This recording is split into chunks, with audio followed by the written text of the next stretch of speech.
Kita awali informasi pertama, Saudara Pusat Polisi Militer TNI menilai KPK telah melakukan pelanggaran prosedur dalam penetapan tersangka kepada Kepala Basarnas Marsikal Madya Henry Alfiandi. Sebab tindak pidana yang dilakukan terjadi saat Marsdia Henry Alfiandi masih menjadi anggota TNI aktif.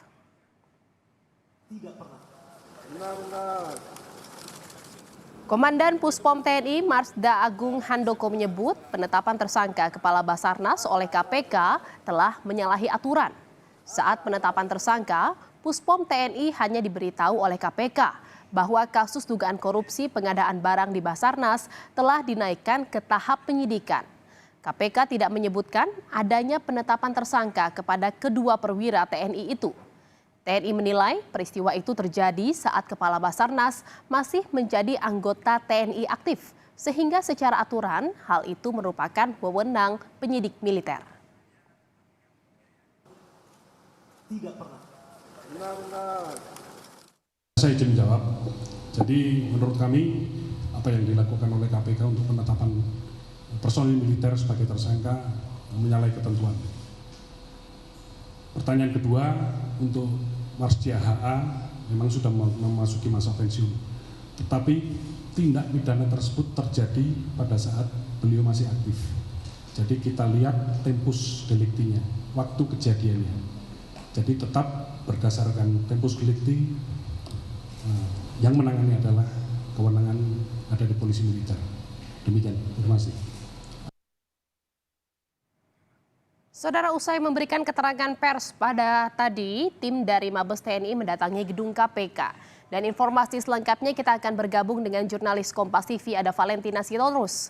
Selamat sore, Valen. Valen, siapa saja yang datang ke gedung KPK saat ini dan apa tujuan kedatangan dari TNI ke KPK?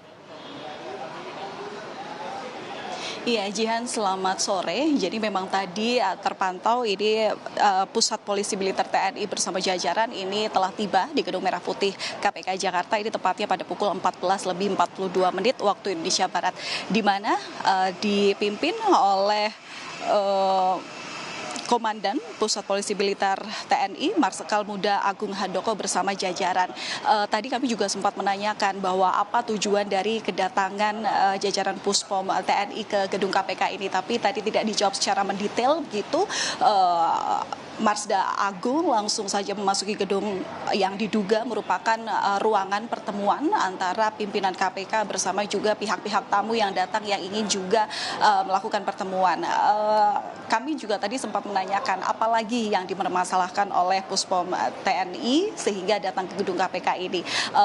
Marsda Agung ini hanya menjawab bahwa ia menyelesaikan apa yang sudah terjadi. Nah, di sini kami juga masih menerka apa sebenarnya yang perlu dikaitkan, karena pada dasarnya tadi ketika konferensi pers yang sebelumnya dilakukan oleh Puspom TNI begitu ya, bahwa memang dalam penetapan dua perwira TNI begitu yang sebelumnya terjerat dalam kasus dugaan penerimaan suap dalam kasus pengadaan peralatan pendeteksi korban reruntuhan terhadap dua anggotanya atau perwira, diantaranya adalah Kabasarnas Henry Alfiandi dan juga Koordinator Administrasi Kabasarnas Letkol Afri Budi Cahyanto. Ini memang tidak dimungkiri bahwa sudah keduanya ini melakukan koordinasi begitu. TNI juga memang dilibatkan dalam mengusut perkara yang ada, hanya saja koordinasi yang dilakukan ini hanya sebatas pada perubahan status dari yang semula penyelidikan menjadi penyidikan.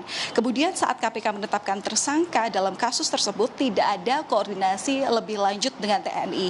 TNI di sini menyebut tidak tahu menahu bahwa dua anggotanya ini akan ditetapkan tersangka dalam perkara yang memang saat ini sedang diusut oleh KPK. Nah, tadi juga Puspom TNI dalam konferensi persnya ini juga menyebut bahwa sampai saat ini TNI dan KPK ini tetap bersinergi dalam semua kasus yang ada dalam penyidikan kasus dugaan suap proyek pengadaan barang dan jasa di kantor Basarnas yang menjerat Kabasarnas. TNI pada dasarnya juga sangat mendukung pemberantasan korupsi tapi juga berpesan bahwa jangan dianggap apabila permasalahan atau kasus dari dugaan suap ini diberikan kepada TNI, kemudian TNI akan mengabaikan kasus tersebut. Nah, ini dia tampik oleh TNI dalam konferensi pers dari Puspom tadi. TNI ini mempersilahkan masyarakat dan juga media ini mengontrol langsung penyidikan atas kasus ini. Militer dalam artinya dalam di sini juga mendukung atau tetap tunduk pada hukum. Namun yang perlu digarisbawahi yang tadi juga ditekankan saat konferensi pers Puspom ini adalah dalam case khusus militer mereka ini memiliki aturan tersendiri yang mana sudah dituangkan dalam Undang-Undang Militer, Undang-Undang Nomor 31 Tahun 97 tentang Peradilan Militer. Selain itu juga dalam peraturan hukum yang lain, militer juga tunduk terhadap Undang-Undang KUHP nomor 8 tahun 1981. Jadi pada intinya tadi Puspom TNI menyebut bahwa tidak ada prajurit TNI yang akan kebal hukum. Semua tunduk pada aturan hukum. Hanya dalam Undang-Undang Peradilan Militer juga diatur penyelidikan, penyidikan dan juga penahanan. Dan tadi yang memang ditekankan adalah bahwa yang berhak untuk melakukan penetapan tersangka dan juga penahanan di sini adalah atasan atau komandan dari atasan yang ditetapkan sebagai tersangka berhak menghukum, kedua merupakan polisi militer dan ketiga merupakan auditor militer. Nah, kita akan nantikan bersama Jihan dan juga saudara seperti apa hasil dari pertemuan antara pihak KPK dan juga Puspom TNI. Semoga ini memang ada aturan yang jelas apa kemudian yang menjadi latar belakang KPK memiliki kuasa untuk menetapkan sebagai tersangka dan seperti apa sebenarnya koordinasi yang sebelumnya sudah dilakukan sebelum penetapan tersangka atas kasus ini dilakukan dalam OTT KPK hari Rabu lalu. Jihan. Baik, terima kasih atas laporan Anda jurnalis Kompas TV, Valentina Sitorus dari Gedung KPK Jakarta. Selamat bertugas kembali.